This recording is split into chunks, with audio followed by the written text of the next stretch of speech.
We're joined by our guests joining the conversation as we interact ahead of the budget statement.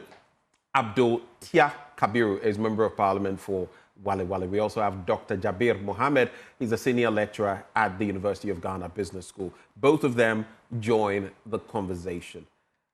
Good morning, gentlemen. Yeah, good morning. Thanks for having us. It's a pleasure having you join the conversation. I will start with you, Dr. Jabir Mohammed. Of course, here we are today. It's the first budget statement of this administration. The expectations are high. There are thoughts on a number of taxes. There are thoughts on VAT. There are thoughts on increments when it comes to school feeding. So many things to contemplate. But for you, what are some of the things, ab initio, you would like to talk about? Things that you are hoping to see today in Parliament as Dr. Cassiel Ato Forson, the Finance Minister, delivers the first budget of this administration. All right. Thank you for having me and for having us. Right. Good morning to you and good morning to all our listeners. In fact, a lot of things come to mind when we talk about budget. This is the first budget reading of the government. And we anticipate to see a lot of reforms and a lot of changes in the budget. More particularly, as you speak right now, you just spoke about taxes. The taxes are just unbearable. If you buy an item if you buy an item in any of the shops, you will notice that a greater component of the list of things that you have to pay for it constitutes significant tax burdens on businesses and individuals. Particularly, yesterday I bought an item, and frankly speaking, the item was like 7,000 Ghana cedis, and the tax component on it alone was 900 and something Ghana cedis. And this is actually pushing up the cost of living, because if you are paying close to 22% of tax on a single item, you can imagine how much money you pay to government, specifically for taxes component only. So I do anticipate that some of these taxes should be rationalized, especially the VAT, the COVID levy, the decoupling of the GET fund and that of the National Health Insurance Scheme. I do hope that even though we are anticipating that we take away the COVID levy, but I think that, in my candid opinion, we should realign that and put that into a national emergency health fund. We should have a national emergency health fund where we can put the COVID levy in. We should not entirely scrap it, because if you do so, in recent times, we have been talking about the fact that we have to clearly examine and look at a component where we can have funding, a dedicated funding for people with kidney disease and all of that. If you are able to reallocate the COVID levy and put it into a national health emergency fund, I believe that we can find a dedicated source of funding for it, even though it will increase the tax net.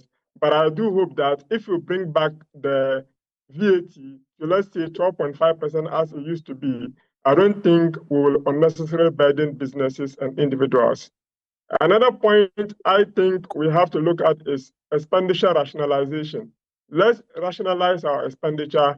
Let us ensure that we don't unnecessarily increase government expenditure, especially putting the money into areas where it's not going to generate enough revenue to be able to repay back the excruciating debt situation that we find ourselves in today. Government should be able to invest in areas where the government is able to generate enough revenue to be able to pay back most of the debt component that we own in recent times. Thank you for those elements. I think, Doc, we have to be very brief, incisive. So, I mean, the points, we'll get to them essentially, but eventually, but let's be very incisive. You can go on to the next point and maybe wrap with that. All right. So the big push, I expect to see more money pushed there. They said they want to spend 10 billion in 4 years. So I expect to see a quarter of it, 25% of it being pushed in this time. And also, I think that we need to also look at our fiscal regimes in the oil sector, our fiscal regimes in the mining sector. I think that most of the fiscal regimes that we have has become so archaic, and we are not reaping the benefit that we are supposed to get out of it. So let's look at our fiscal regimes and begin to generate something tangible out of it. Another important element is the 24-hour economy. What are the strategies? What are the measures? What do government have to put in place to ensure that the 24-hour economy is working and working efficiently? So government have to be bold enough and communicate to us the way and manner in which they want to undergo the 24-hour economy. It's very, very essential to us because that was their main flagship program that won them the election. So I expect to see detailed outline, detailed programs on the 24-hour economy, especially right now. I keep talking. As I sit today, I have light out. How can you run a 24-hour economy without proper electricity? So that comes to mind. So we have to also invest in the energy sector, ensure that we have all the needed activities. So I want to see concrete measures that they want to do so that they can keep the lights on. That is very critical. Are they ready to pay off the debt of $2.2 billion currently outstanding, which is equivalent to about, I remember the minister was saying that it's about 80 billion Ghana cedis. What are the measures are they going to pay it? Are they going to allocate some funds to be able to carry out that one? Right. And a host of others. As we debate, I'll keep bringing them up. So I want to at least push the button to my brother to also come in. Dr. Mahama, it's your turn now. I don't know what your thoughts are on these matters, but of course, you will also have your own expectations. What are they? Also, again, good morning to your cherished listeners.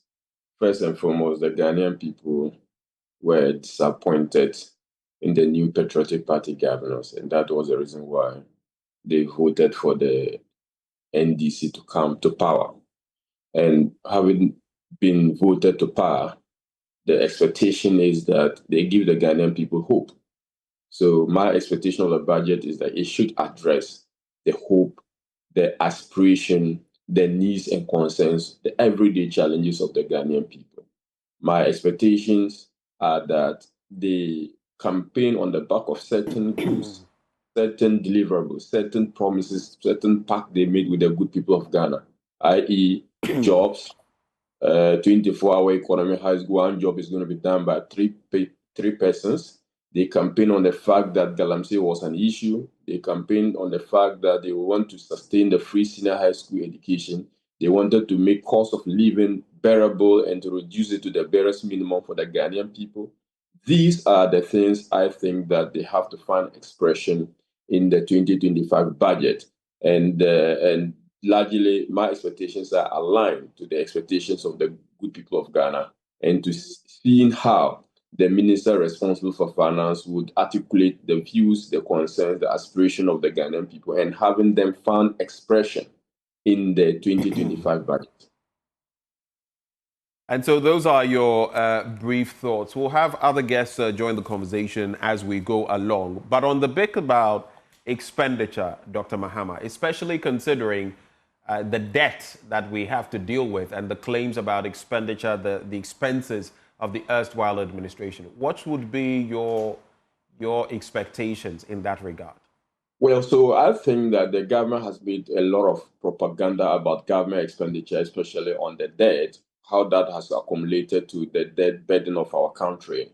And the government will now have to come clean with the numbers because the president had also hinted that the scar, the depth of the problem that we have, we are sunk into is far more than we had anticipated. Today is a day of reckoning for the finance minister to come out with the numbers to satisfy the Ghanaian people or to justify the position they have long held. But you see, numbers, I've always argued, don't lie. And these numbers will have to be verifiable. These numbers will have to be tenable in a manner that will allow everyone to go along with. So I expect the finance minister to give us concretely and verified data on our debt standing, whether in the energy sector, whether in the road sector, whether in the, what do you call it, goods and services sector, and even if there are compensation or arrears outstanding, the finance minister will have to know that. I also expect the finance minister to, provide with the good people of Ghana how they will want to rationalize, in their words, the expenditure, those they consider as frivolous or, if you like, irrational expenditure, how they are going to rationalize that and make the expenditure aligned to the government economic and fiscal policy. So these are expected, but the issue about the debt is also because the countries is measured as a percentage of the growth of the country. And yesterday, the Ghana Statistical Service came out with the new, if you like, value of our economy, and our economy is now valued at 1.2 trillion, and that essentially means that our debt to GDP has reduced from the 72% to 61.8%. So that is our debt burden, and that is our debt stock as at the time the NDC was taken over. But that said, we would always I'm convenient, we always want to go into the absolute numbers, but not measuring it against the size of the economy. But I want the finance minister to come clear now, that to tell the good people of Ghana the real debt to GDP ratio, or the real debt, if you like, burden on the Ghanaian economy. And today, like I said, is a day for accountability, not just to tell us what you want to do, but to give a fair, balanced, and honest account of what has transpired over the last 24 months for the year closing 2024. Let me ask you, especially as there has been talk from your minority spokesperson on the economy, that the finance minister should be truthful and that there should be no new taxes. Even before the SONA delivered by the president himself, there was talk about, be truthful and all of that. What is the truth? You talk about the real debt to GDP ratio, for example. What is it? From where you sit, what is the real debt to GDP ratio? The real debt to GDP is 61.8%, as presented by the Ghana Statistical Service yesterday. That is the real value of debt to GDP. And I don't think there's going to be any other figure rather than what the government statistician has presented, and there should not be any figure to that effect. We argue that there should not be new taxes because the Ghanaian people were told that taxes we are imposing new taxes, and the taxes are a burden to the Ghanaian people, and that when the NDC comes to power, they would do away with the taxes. They mentioned 4 taxes: emission taxes, e-levy, COVID-19 tax, and betting tax. These taxes, the rational expectation of every Ghanaian is that they would go. But you see, there is this tendency of government saying that we are going to reduce their burden, but you end up putting more taxes on the people. For instance, they talk about reviewing VAT. If we find in the budget that there's a restoration of some VAT handles that the previous government abolished, then you are basically shortening the good people of Ghana, because we know that real estate taxes or VAT on real estate was abolished by the previous government. If I read the budget and I find out that there's reintroduction of real estate taxes, I will find it to be disingenuous to the good people of Ghana. I also know that there was no tax on non-life insurance policies. Now, if I read the budget and I see that there are now taxes or VAT on non-life insurance activity, I'll find it to be sustaining the good people of Ghana, because the government did that, removing those taxes, and you are coming back to impose those taxes again. I also know that, for instance, growth and sustainability levy, with the sunset clause was around 2025, whether or not the government would, because they have always argued that some of these taxes have sunset clauses, whether they are going to abide by their sunset clauses or extend them. If the government is extending those particular taxes, well, it means that the government believes that those taxes were necessary. But I don't want to see an increase in the values of those taxes. And if at the end of the day, I see and I read and I hear that these taxes have been increased, or there have been review of VAT to include some taxation that were abolished by the previous government, then the good people of Ghana will be the best judges in that regard. All right. Before I go back to Dr. Mohammed, just interesting thoughts. Property taxes were looked at in your administration, and you talk about the tendency of governments to review taxes, some of which you did yourself. Wouldn't you say that what's good for the goose is good for the gander? Because all of a sudden, once the erstwhile administration is no longer in power, it's all about, oh, don't do this, don't increase taxes, don't touch this. On the other hand, you say, we want to see how they will raise funds, especially as they have promised to do away with the betting tax, the e-levy, the COVID-19 levy. And you talk about sunset clauses for some of these. Indeed, but looking at the logic of sunset clauses and, levies or taxes that should have been phased out, COVID-19, from what we had been told from the inception, was supposed to be there for just a brief period till today. We still have the COVID-19 levy. How many years after COVID-19? What do you think? Are you being fair in your analysis? Just quick thoughts, and I'll go back to Dr. There are Mohammed. certain fundamental principles. For instance, we also promised in our manifesto that e-levy was going to go. If the government is removing e-levy, it aligns. Two, we believe that property taxes or property rates were supposed to be paid, and that we had what we call a modified system, where there was even a system put in place to ensure the implementation, but for the non-alignment between the Ghana Revenue Authority and the local government ministry, that particular taxes would have gone. If the government is considering it, I would personally, in the spirit of being principled, would support such a tax measure, because we believe that that is a window for us to get more revenue into the account. So on that, we will agree. But you see, you have to determine the demeanor of the NDC in respect of those taxes, because their demeanor was what gave them the mandate, right? So if the government demeanor against some of those things were to the effect that they are not good for the good people of Ghana, and the Ghanaian people believe and agree with them, it is only good that even though in principle you feel it's good, but because of their position earlier, you want them to go with the position of the Ghanaian people. It has nothing to do with us doing something in the contrary, but because the Ghanaian people believe their story, and that story was to the effect that this tax was not good, then it's better not be good, because you cannot punish a government for having the mind to introduce such a tax. Then you say it was not good, the Ghanaian people agree with you, then you come back and visit them with the same tax. That is the only concern we have. But like I said, in principle, property tax, I think is okay, because we wanted to do it, and if they are going to do it, it's okay in principle. Whether the Ghanaian people think it's good, that is for them, against their words they had mentioned, and the rest. Dr. Mohammed, an economy that is now worth some 1.2 trillion Ghana cedis, and a real debt to GDP ratio of about 61%, as per Dr. Kabiru Mohammed and as per the government statistician. What does that mean for our economy? And if you have any responses to what Dr. Mahama has said, you can also come through with them. Well, thanks so much. I maintain that I think that the real estate taxes were eliminated because we wanted to ensure that we boost up activities in that sector.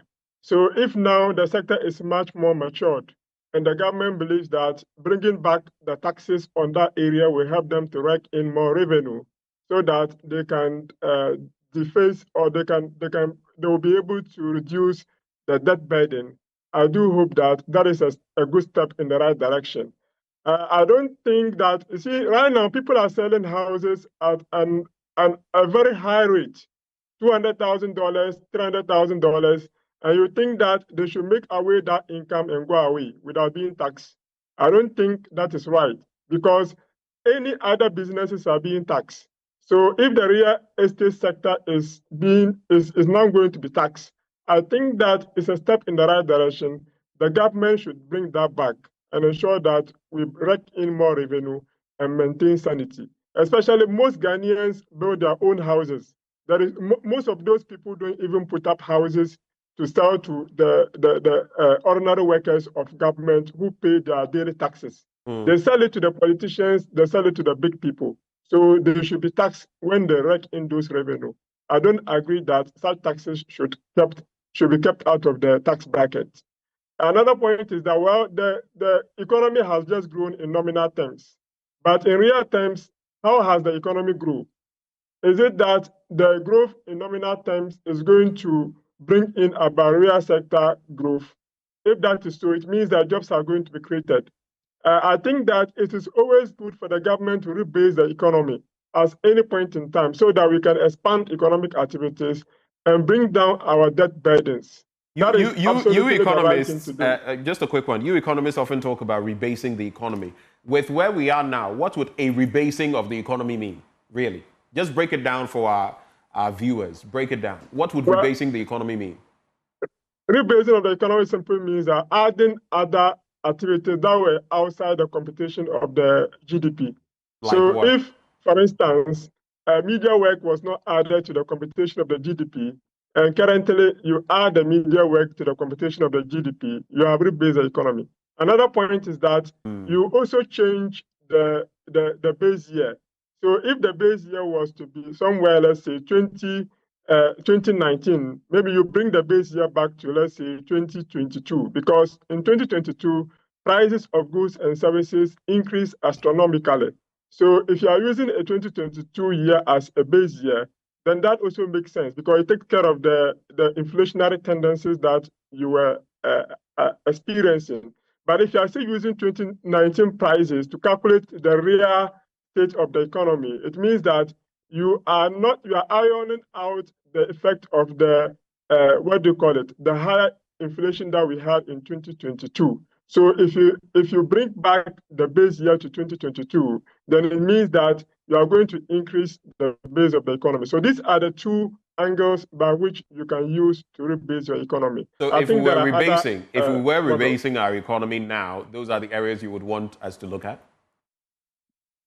Yeah, so these are the two areas that we'll be looking at. But there are other areas that I think that the government and the Ghana Statistical Service can see if they think that those areas can also help to increase the base of the economy, then they can also do so. And like my brother said, when you do that, you are able to expand your economy and you reduce the burden of taxes that. So if you do that, your base will increase and your nominal term, which is the GDP, which is the debt that you have. If you have 721 billion, now you have close to, let's say, $1.2 trillion.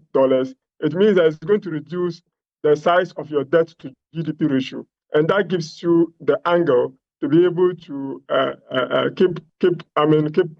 give you a fiscal space for you to be able to borrow if you will have to do so. Now, the government has spoken about its big push, $10 billion involved. You made mention of it in your earlier submission.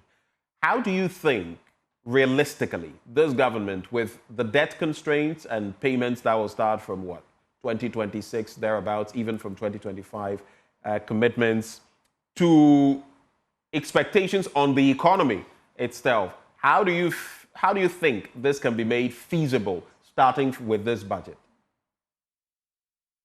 Yeah, well, the big push is about infrastructure development. And every country is more interested in expanding its infrastructure because if you expand your infrastructure, it's going to give you the ability to expand your economy in the long run.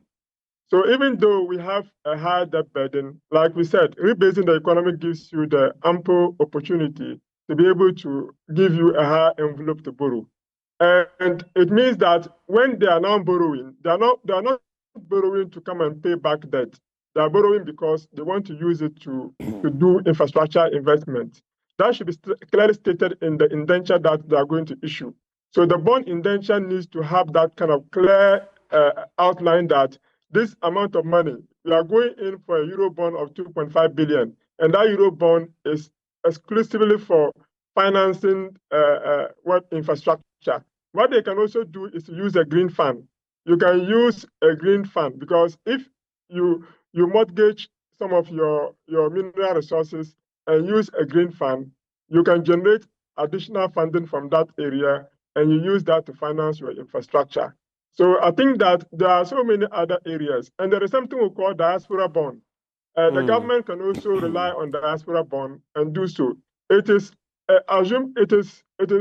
said in the literature that most often than not, diaspora bonds have lower rates as compared to the commercial bonds that we have. Another angle I think we can do is to leverage on Islamic banking and finance. We can use the Sukuk. If we join the Islamic Development Corporation, we can use the Sukuk we can introduce a Sukuk bond, and that can help us to raise enough revenue to finance our infrastructure. So many African countries have used that.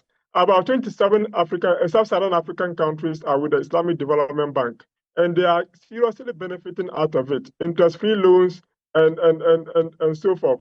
So I think that the government have a varied options that they can use to finance the infrastructure. So and they can also use the infrastructure fund, the one that they have. And even the Ghana Minerals Investment Fund, they can leverage on that and they can even borrow out of it because the Ghana Infrastructure Minerals Investment Fund is supposed to invest. So if we don't want to invest in the standard funding, in the standard sources like the sovereign wealth funds, we can invest that in our infrastructure. It is not any way outside the bracket if you should use the Ghana Mineral Investment Fund funding to finance infrastructure domestically. So there are a lot of sources that the government can generate funds if they think inward rather than just looking for external borrowing at a very cheaper cost. So the Sukuk, for instance, the Mineral Investment Fund, etc. All of these are areas that you can get funding at a cheaper sources, and that can help to the government to leverage on so that we can close the envelope of so much external borrowing. Let me come to Dr. Mahama on this point. The fiscal regime, as it has been, or at least in the last 8+ years, and now, whichever administration would have taken over, at least now is the NDC, what would he have profited in terms of dealing with the fiscal space, tightening our belt, and ensuring that we can shore up the economy? What advice would you give to this administration if you could give them any advice on the fiscal economy or the fiscal space? Yeah, but before that, my colleague mentioned about the real estate VAT. We have 1.8 million units of housing deficit in the country. And if we still have this deficit and you are going to say that people who make money should be taxed, they are basically going to pass the tax to the user of this facility. That is the people seeking to buy these properties. So basically, no, if you like, investor will keep the tax. They'll add it to the cost build-up and pass it on. And with 1.8 million unit deficit of housing, I don't think that it's a good idea. And the government actually wanted to fix this deficit. The deficit is still far from being, the gap is still far from being filled, and I don't think it will be good. On the issue of government funding the 10 billion infrastructure project, unfortunately, hypothetically, the big push, hypothetical, the measures mentioned by my colleague are very viable measures, hypothetically, but the reality is that the government is constrained under the IMF program to seek those sources. Because you sign a pact with the unless of course we drill or we try to sign ourselves out of the program, it will be very difficult to do that. And that down dovetail into your question, under the situation, what the fiscal constraint, what can the government do? I think that government will have to cut back on the on its ambition. That's the first thing.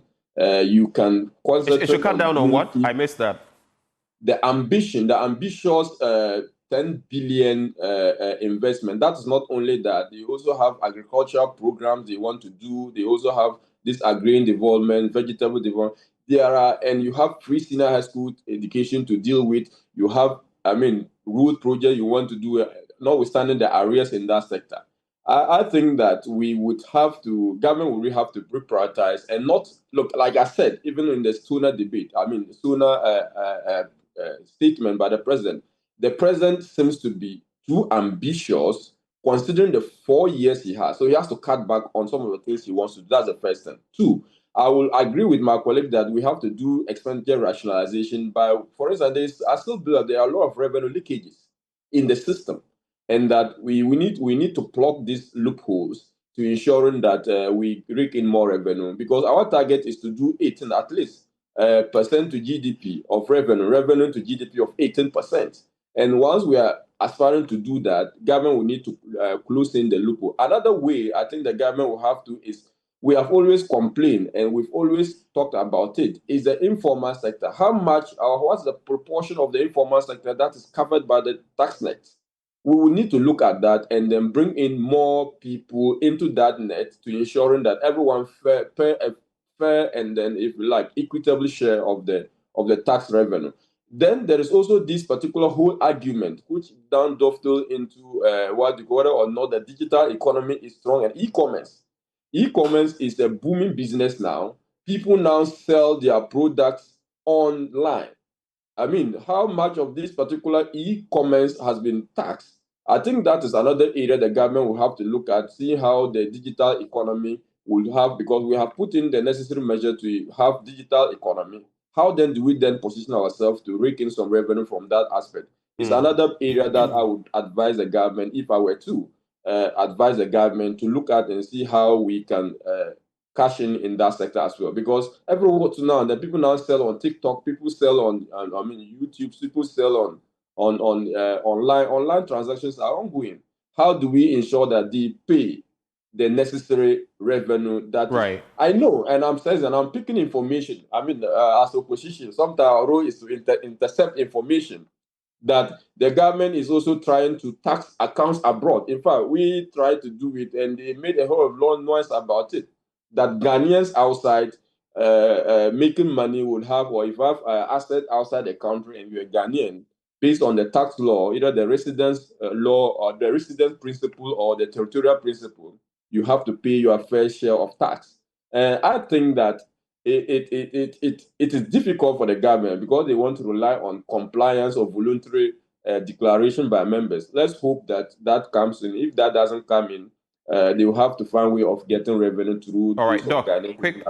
Quick intervention. Quick question for you.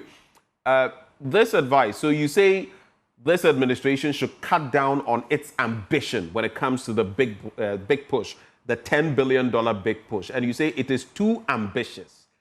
Do you say that based on experience? Because, and I ask for advice for this government. Are you saying that based on experience? Because if you look at the flagship programs of the erstwhile administration, you have free SHS, 1D, 1F, 1V, 1D, Agenda 111, planting for food and jobs, rearing for food and jobs, and more. Are you saying this based on experience? Right. So I believe that the previous government could have concentrated on a limited few and do them comprehensively. And we end up doing so much. Of course, I have to be fair to the president that we never expected some of this. But in planning and development plan, you have to plan for eventualities, right? So if you factor this eventuality, you realize that there's a need to cut them. For instance, despite the fact that some 60 hospitals have been built, a lot, almost all of the Agenda 111 projects have not been completed. People argue there's no dedicated funding. And on the contrary, there was dedicated funding. But once your revenue is dipping, there's no way the revenue will come into the gift for you to use to fund Agenda 111. So I think that based on these experiences, the government should do few things and do them well, and let the Ghanaian people see that these were those we limited ourselves and we were able to do them efficiently and effectively. And I'm sure the good people of Ghana will appreciate that, rather than we touching every single thing and end up not doing all of such things. All right. Interesting points you've made. Dr. Mohammed, what do you make of the gap when it comes to remittances? Remittances, at least per the data we see coming from outside, the World Bank and other data points to the fact that over the last 5-6 years, we've accrued so much, and yet what we have reported that has come through from remittances is a paltry sum. In fact, what supposedly came through our system and taxes we could have secured as a nation would probably have meant that we wouldn't need to go to the IMF. How do we make use of remittances, especially as in some years, if you look at the quota of remittances that have come into the country vis-a-vis our GDP, it has been a huge component. How do we address that issue, Dr. Mohammed? Great. Before I touch on that, I don't believe that the big push is an ambitious policy. I do hope that we have a huge infrastructure gap in Ghana. And for me, for an economy to be able to expand, you need a very vibrant infrastructure. You need a very vibrant road network. You need a very vibrant airlines. You need a very vibrant railways. If you don't have that, you cannot connect your economy. And the growth that you want to see, you will not be able to see it and see it well. Remittances, as we said, even in 2019, Ghana received about almost $11 billion from remittances. And can you imagine the component of taxes that the government could have generated as at that time? I believe that we have to streamline the way and manner in which remittances are received in the country. For instance, there are so many people who are now using a lot of other, what do you call it, digital finance, let me put fintech, to send remittances. Someone can even send you money from abroad or mobile money. The government need to harmonize all these networks so that they can know the total amount of money that is being remitted into the country so that they can properly tax it.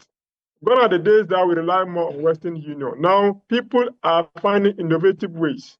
And I tend to start with my brother on using these networks, especially the digital economy, leveraging on that to be able to widen our tax net so that we can generate more revenue.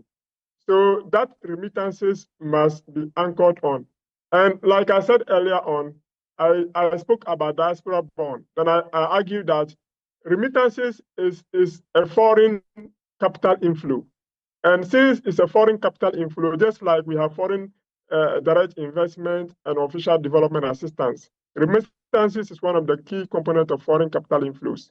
So we can leverage on that and issue a bond on that so that people will now bring their money domestically to invest.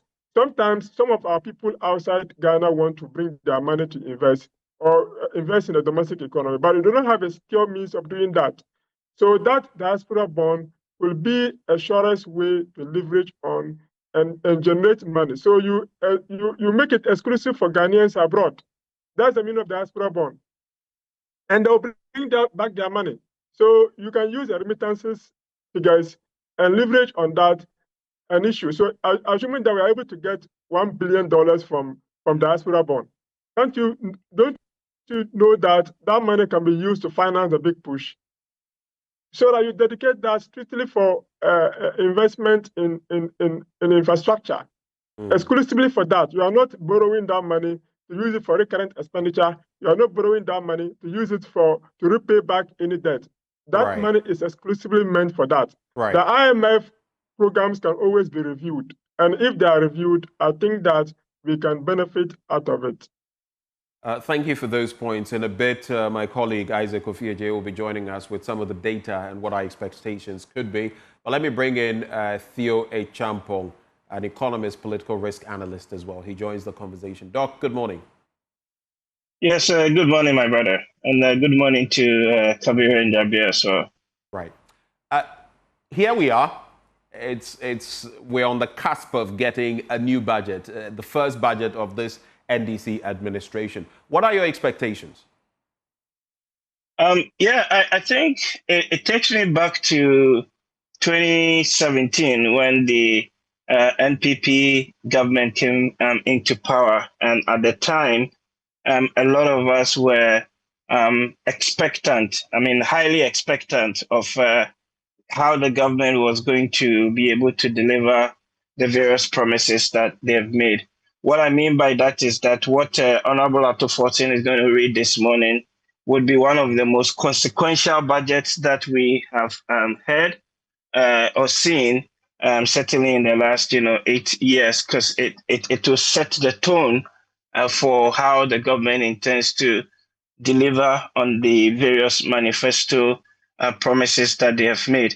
I am very optimistic and expectant that we will hear a number of new ideas and solutions to some of the problems that beset the country. And I think there are sort of three aspects that I normally kind of look at this from. The one being how the budget actually would engineer growth. So remember yesterday, the Statistical Service released their figures for last year, and we're already around, 5.7 or so percentage point growth for the year. But we can and should do more, especially how you are able to drive and encourage the agriculture and the manufacturing sector. And this is where, for me, within the budget, the specific policies specific interventions to drive the 24-hour economy, how that then links to job creation, and importantly, how that is also linked to productivity improvement becomes important. The second aspect really on the debt sustainability. And yes, we've gone through the three-tier debt exchange program. That was very difficult for a lot of Ghanaians the last few years. But there is talk now really around how do we ensure that going forward the debt numbers come down, and ultimately we reach 55% debt to GDP by 2028. And this is where the borrowing and the tax and spend issues, come in. So we know that the government would not be able to go to the international capital market, at least not yet, to borrow. So the efficiency of spending becomes extremely important, going forward, and value for money and all the other things that we've discussed on this platform several years now. The practical measures around how the government intends to deliver that becomes very interesting. And within this, I think there are two sub issues that I would want to hear more from the finance minister on, with regards to our state-owned enterprises. So what do we do, or what are the proposals on the table for the ECG, and then also for turning around, COCOBOD? Luckily, a number of the indicators around this are also captured in the IMF program, and we're expecting the fourth review in the next few weeks. And I think the third, or probably the last one I want to quickly comment on for now, is around the tax and spend. So I'm expecting definitely that the government will scrap certain consumer taxes. So the e-levy and the COVID levy and others most likely would go. And then also some sort of incentives that would encourage businesses to be able to produce and to create the jobs under the 24-hour economy. So overall, I think it's exciting times personally for me, and I'm looking forward really to the details within the budget. As we say, the devil is in the details, and often most people don't pay enough attention to the budget when it comes to looking at how it's all going to be financed. So I'm looking forward to the big document and reading the appendices within the budget to see how the numbers square up. I guess the fine print, that's always where the devil is, in the detail. But even as you talk about some of these, there's been some back and forth when it comes to the big push. $10 billion, you are looking at a period of 4 years, that's about $2.5 billion per year to be pumped into infrastructure, right? Dr. Mahama believes this administration is being too ambitious. And I asked him whether it was from experience on their own flagship programs. And in a way, he admitted that partly because they could have completed some of those projects if there hadn't been so many. He mentioned Agenda 111 and all of that. On the other hand, Dr. Jabir Mohammed says, no, it is not ambitious. In fact, if the right measures are put in place, he talks about remittances and even a remittance, diaspora remittance situation, diaspora bond, right? Which would then yield about $1 billion, looking at the remittance lacuna that we have. From where you sit, this bond, this $10 billion big push, how viable, how feasible is it from where you sit? Oh, I think it's very viable. So let's break the numbers down, right? 10 billion over 4 years is what, 2.5 billion a year, right? On average, how much do we get from cocoa sales a year? Probably around 2-point-something, right, billion. So in relative terms, it's about as much as you get from one of the traditional exports that we get as a country. But I think the other important thing here is that all of this money is actually not coming from government coffers, which is very important to stress. So you look at the manifesto of the NDC, and it's actually quite clear that the $10 billion big infrastructure push is actually being mostly done on the basis of PPPs. So what is important now becomes, is the government in a position fiscally to sort of chip in their own little contribution, if it's either equity investment or debt investment, or even make it possible for the private sector guys that would be building or developing these roads, schools, and hospitals to be able to access relatively cheaper financing to execute and drive the projects. The important distinction is the fact that it is not 100% driven by government of Ghana. There's a huge private sector component within that. And I think even in the NPP's own manifesto as well, something similar was mentioned, because we know that the government does not have the fiscal space to accommodate all of these spending. And at the same time, we also know that normally the private sector side of things tend to be much more efficient with capital allocation when it comes to infrastructure, related projects. So I think that it's definitely possible. What for me is also important is to actually see what are the list of the projects, where are the key priorities, what are the roads that we intend to do. So are we going to do, for example, say Accra to Kumasi, put it in the private sector hands, and then toll the road, and then part of those revenues come back to the government. Those are the important things for me. I mean, the idea of the diasporan bond has been around for as long as I can remember, certainly 15 plus years. And it's something that we must, revive. And I would personally would be happy to buy these bonds as a Ghanaian, subject to the return that the government is going to offer me. But again, all of that has to be done or situated in the context of the debt sustainability profile of the country. So you do the DSA analysis and see, okay, if we're going to raise 1.5 billion, or let's say for argument's sake, just $1 billion from the capital market, except this time around is coming from diasporans, then how do we again ensure that the money actually is used in support of capital projects and not recurrent expenditure or even additional, debt servicing? Those are the important things that would feature in the policy conversation. I see. Just a quick follow-up before I go back to the other guests, and you just joined us, so I also want to give you some prime of place.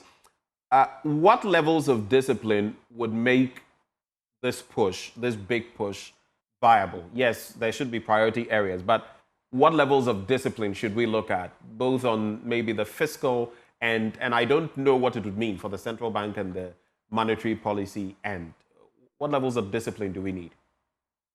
I am not sure I follow your question fully, so maybe you can explain it a little bit. You mentioned that there should be priority areas and that government spending also should, contemplate some of those areas. But I'm saying that in terms of raising the revenue, beyond what the private enterprise will bring into the fray, what levels of discipline will be needed from government's end to ensure that the big push agenda can actually be executed and not be all over the place?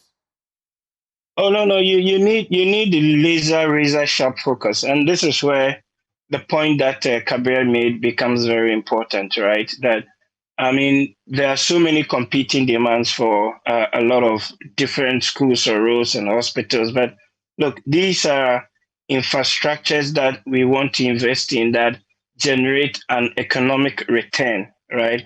So you want to really focus on those sectors or subsectors that have a huge potential to generate economic multipliers. So I'm thinking off the top of my head. So for example, within the agriculture value chain, we want to be able to build, massive storage facilities and silos.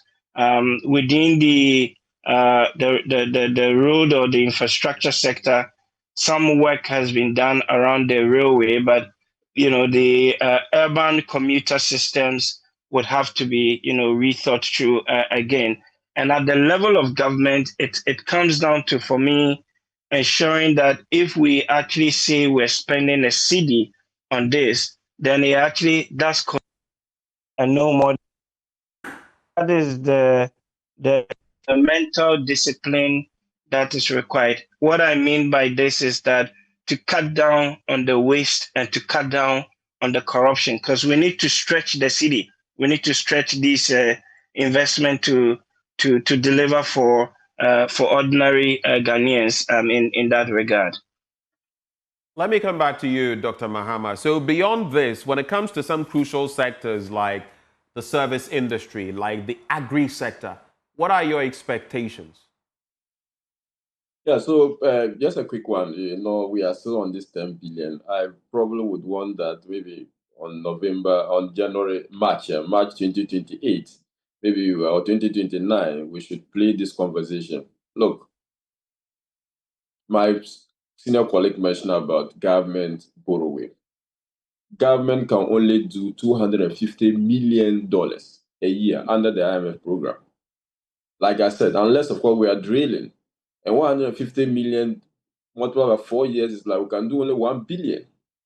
Now, we talk about institutions. Some of these institutions are negative. They are even trying to balance their books.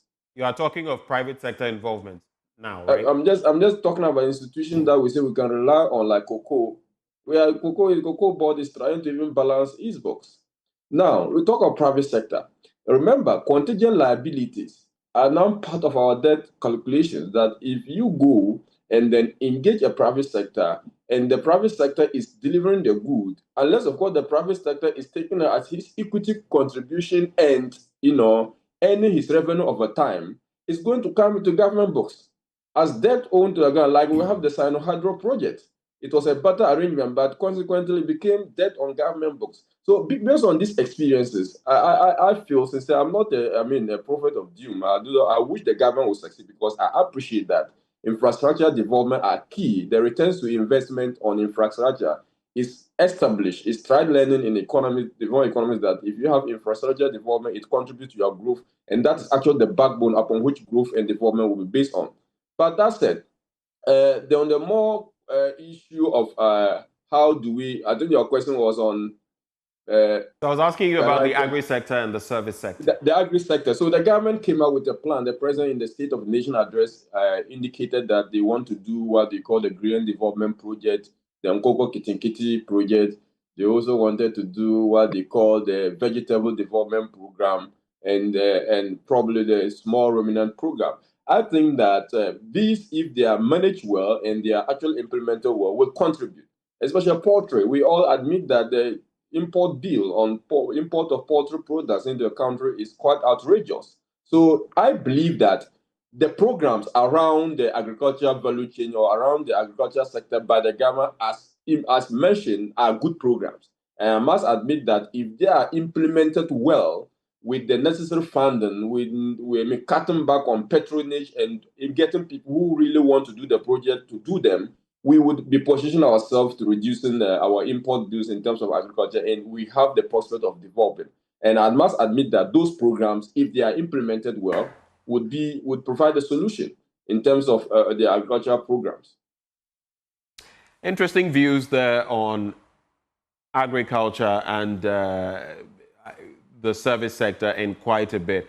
I'm going to bring in Isaac Kofi Adjei.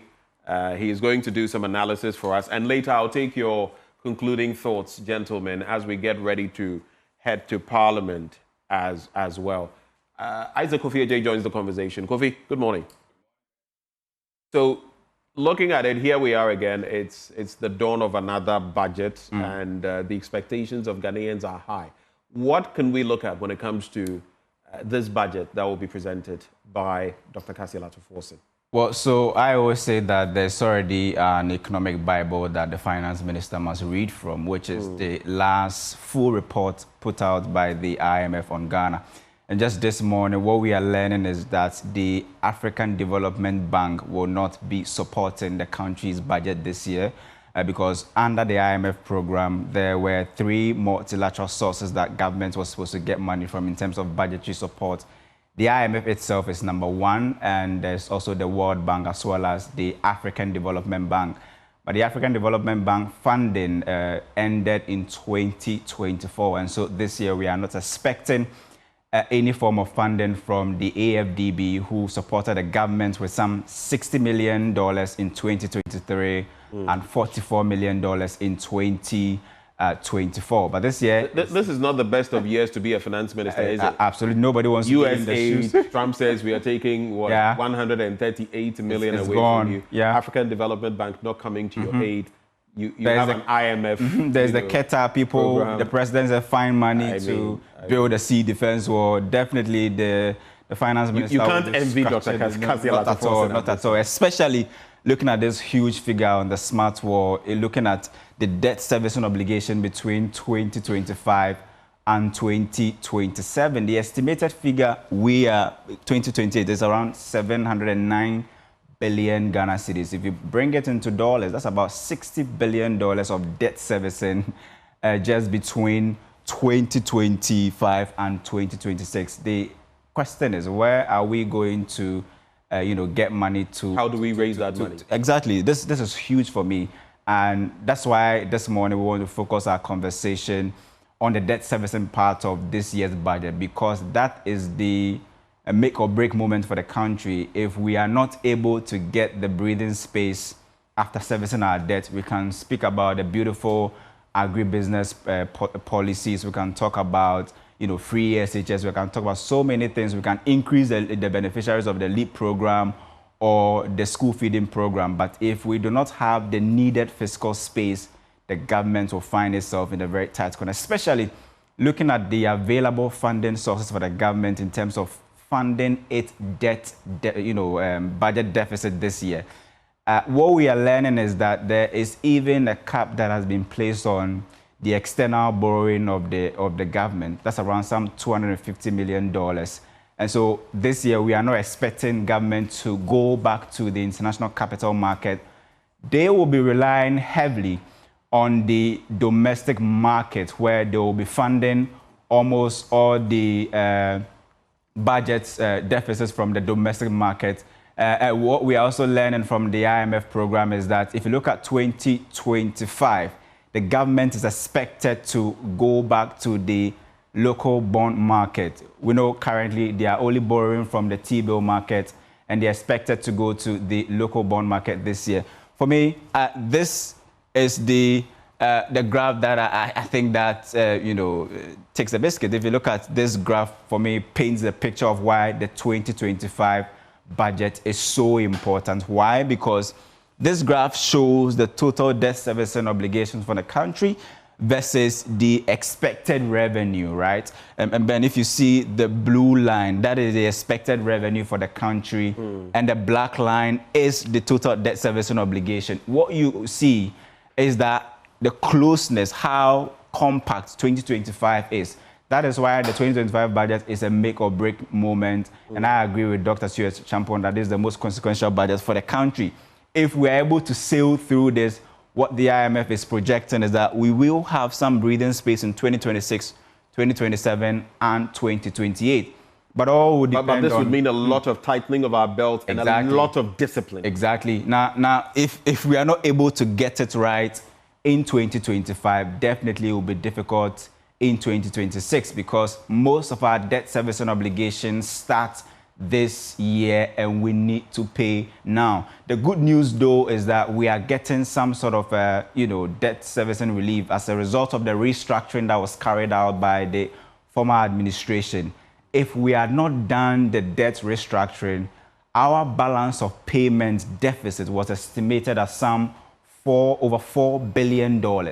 Now, as a result of the restructuring that we did, we've been able to reduce that over $4 billion to some $1.4 billion, of which the IMF has pledged to give us some $720 million in 2025 this year. World Bank is coming. Let's clarify, that's not free money. That's not free money anyway. It's not free money. It's money we'll still have to pay back. Absolutely, but definitely with a cheaper, interest rate. The World Bank is also coming in with more than $700 million. So these are the two big funding sources for the country this year. And in fact, if the debt restructuring had not been done, it would have been a difficult period for the current finance minister in putting together this year's budget, because definitely your creditors will be dragging you. They would want you to come and pay the money, but the debt servicing obligation or the debt servicing restructuring actually helped us. What we are also learning is that the energy sector will feature heavily in this year's budget. Why is it so? Because of the nature of our energy generation mix, where more than 60% comes from independent power producers of our dependable capacity, that will mean that most of these the independent power producers rely on fuel to produce, right? This year, the projection is that the country will need close to $1.28 billion to buy fuel. And we heard from the energy minister, who said that now we need close to $700 million to buy for the remainder of the year some light crude to power our plant. That is a difficult position for the country at the moment because of the the running of the 24-hour economy, which would heavily depend on energy. What we are also learning from the World Bank is that if we decide to do business as usual, our energy sector shortfalls could rise to as high as $5 billion this year. And the IMF has said it that, look, tackle the problem that ECG is facing, else it will be difficult for you this year. And ECG has a debt of over what, 40 billion? Yeah, the president puts us over 50 billion, Ghana cedis. If you bring it into dollars, we are talking about almost $3 billion. And what we were learning from the SIGA report was that this debt was even around $47 billion in 2023. Now the president is saying that ECG is owed more than $50 billion. So the big elephant in the room today and the SOE that the president will be looking at today will be ECG and Cocoa Board. Already, we know the chairman of the National Economic Dialogue says that get rid of Cocoa Board. It's serving no good purpose. Currently, it is only serving as a bad purpose for the country. So get rid of Cocoa Board. Now, the big problem actually is ECG. Why? Because it's fortunate for us that if you look at the sub-Saharan space, I think it's only Ghana, South Africa, and other countries that we can boldly say that we have more than 87% of access to electricity. But that comes at a cost. That's a big cost. Especially looking at the fact that we are gradually moving from an energy mix that was predominantly hydro to one that is now more of thermal. If you go on that tangent, you definitely would be paying for fuel. And that's why many have said that it is a good move that the government is starting to build a new gas processing plant, and we'll see how that can tackle the energy sector situation. This was the problem that I was talking about, and the finance minister definitely will be looking at this figure and be scratching his head today and saying that, the IMF is raise that because sum of money, $4.9 billion. Yeah, in fact, if you go into the latest reports on Ghana by the IMF, it says that government must reduce the amount of transfers they make to ECG as a result of energy sector shortfalls. It means that you either get ECG to be on its toes or plunge yourself into doomsday, because in other words, get ECG to be more effective, more efficient, cut losses radically. Exactly, and also be serious about the cash waterfall mechanism, which many have said that if you look at the cash waterfall mechanism, Ben, it shouldn't only be ECG that should be, bringing money into the cash waterfall mechanism. GridCo should also be, mandated to bring money into the cash waterfall mechanism, because just like the former, MD said that if ECG decide to bring all that they generate, how do they keep the business afloat? And they were pointing fingers. Maybe they didn't mention the agency's name, but what we are learning is that GridCo is also into some sort of power, trading, and ECG also wants GridCo to come into the cash waterfall mechanism and also bring their revenue so that you have enough to share to all. What's interesting is that GridCo also has its challenges. All of those in the chain, VRA, GridCo, even NETCO, all of them have their own challenges. And what it would mean, trying to sustain self and also contributing to the kitty, that's going to be interesting. It will be interesting. And for ECG, if GridCo comes into the domain, there will be more revenue. The finance ministry will not have to worry itself about paying energy sector shortfalls and all of that. And the IMF has given a strong warning to ECG. And according to them, ECG must stop some of the procurement that are not their mandates, especially purchasing of fuel. It's not the mandate of ECG under the cash waterfall mechanism. What we are learning is that usually ECG will say that because they don't want the country to be in darkness, they get clearance from the finance ministry to buy fuel to power plant. But what we are learning is that the IMF is saying the finance ministry itself must reduce the amount of transfers they give to the energy sector in terms of shortfalls. And you can see this projection. For me, this is scary. If we decide to go business as usual and we don't do anything about our energy sector, the World Bank is projecting that energy sector shortfalls could rise to as high as $8.2 billion by 2027. And That's that, for me, scary thought. Very, Perish that thought.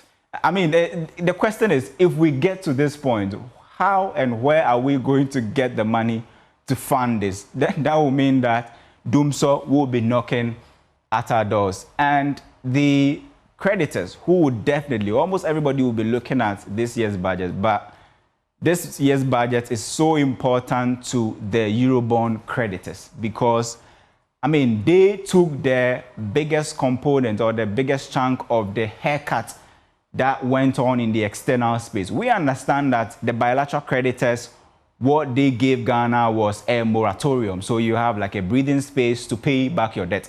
But if you go onto the debt restructuring that was done at the commercial level, most of the bondholders decided to go for the power bonds or the disco bonds that resulted in significant amount of haircuts. They actually had to forgo a lot for Ghana to have that breathing space. Right. And this is our debt servicing obligation to the Eurobond creditors, starting from let's look at 2023, 2024. This was the estimation that we were seeing. And this year it is expected to be around more than $600 million that we are supposed to pay to the Eurobond creditors. It is interesting to see how government is going to go about that. But once you talk about ECG, you need to talk about Cocoa Board. And I was very, happy when you started asking our guests about, remittances, because what we are learning is that there are now African countries who are using remittances, converting them into diaspora bonds, and not relying solely on the international market or the multilateral organization. This is a story of Cocoa Board, and So before you go to Cocoa Board, let me just come in here. We'll come back to that specific bit because Cocoa Board is, of course, has been in decline, and we must remedy that situation. But let's also head to Parliament now. And we have Kweku Asante, our own parliamentary correspondent. We also have George Riafe of the business team standing by. They're going to be interacting with Kojo Ponkroma, the minority spokesperson on the economy. Let's find out what he has to share with all of us, and then we'll come back into the studio.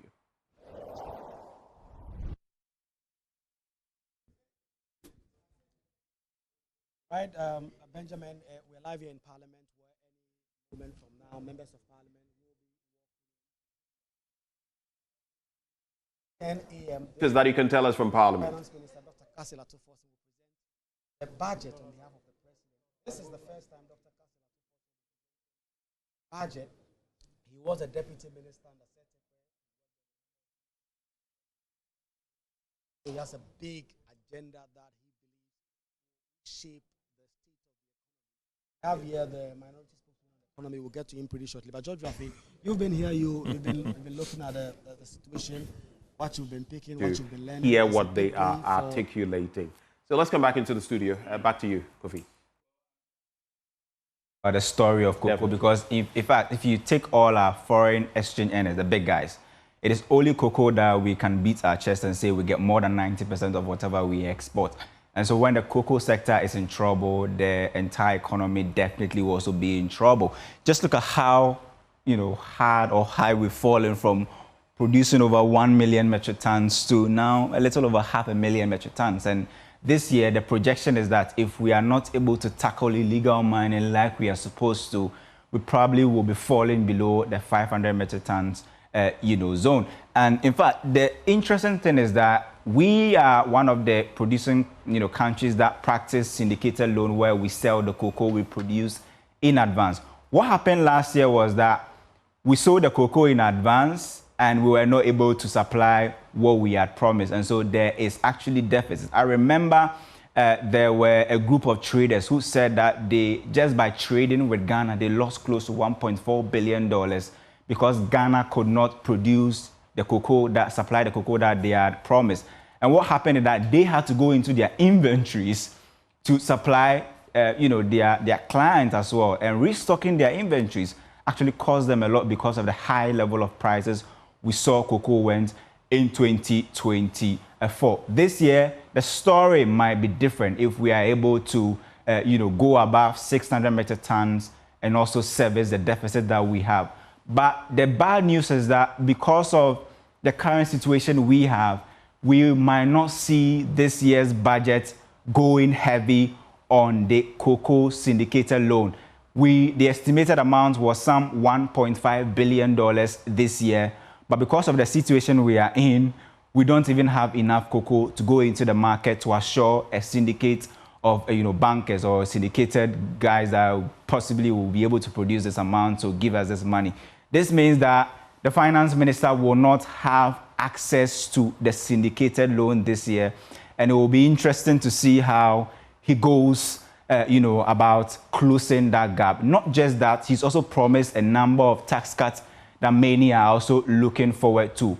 Per our estimation, if you look at all the three taxes that we can find data to estimate, so you look at the COVID-19 levy, the betting tax, and then also the e-levy, we're estimating that the revenue loss could be as high as over 7 billion Ghana cedis, and it'll be interesting to see how the finance minister will close this gap, Benjamin. Well, it's going to be a lot of calculations for sure. Absolutely. How to, plug holes, how to take away from here. Basically, in some way, robbing Peter to pay Paul, but it must all make sense in the end. Yeah, it must with balance. Our own debt servicing and everything in between, no matter how minimal. But, all that you said also reminded me of some of the debt relief we have. You remember HIPIC? Mm-hmm. I do. The debt relief we got, and how we soon found ourselves back on the trajectory of debt and then going back to the IMF. Let's see how this goes. Isaac Kofi there, of course, our own in-house, we call him our in-house government statistician. He does the figure work for us. But let's conclude with our guests in the studio, at least from here, and they on Zoom, and then we'll head to Parliament where the budget statement will be delivered by Dr. Cassiel Ato-Force, the Finance Minister. I know Dr. Mahama got the last bite. I'll take your concluding thoughts, but let me start with Dr. Theo Echampo. Let him go. All right, that's it. Hello, Doc. Dr. Theo Echampo, are you with me? All right. Let me go to Dr. Mohammed. What are your quick thoughts for me? I'll just take 30 seconds each from you, gentlemen, and then we'll move on. Dr. Mohammed? Well, I think the reforms in the energy sector is eminent in ensuring that we bring it back to track. Like I noted the last time, we have to ensure that we go back to the Enclave Power project. The Enclave Power project is generating close to 90% or 95% of the revenue that ECG give the power to them to generate from the free zone area. So if we can have similar Enclave one across all the other divide, I believe that we'll be able to close the financing gap in the energy sector. The critical movement is about the energy financing gap, about 80 billion Ghana cedis.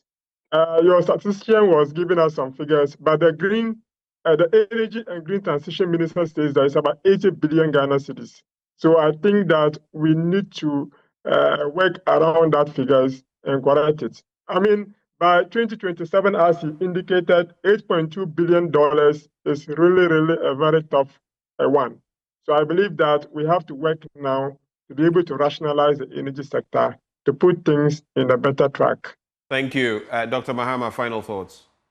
Yeah, so I made a point yesterday, and I want to reiterate it, that the information I'm picking, and I hope that is not true, that the government tried to pad up some areas that are not actually found in the gift mix. And if the government found doing that, I think it's not going to be good for our governance, and I don't want to see such in the budget. If it's there, I will highlight it because that was what we did, and we had to pay Woyumi for no work done.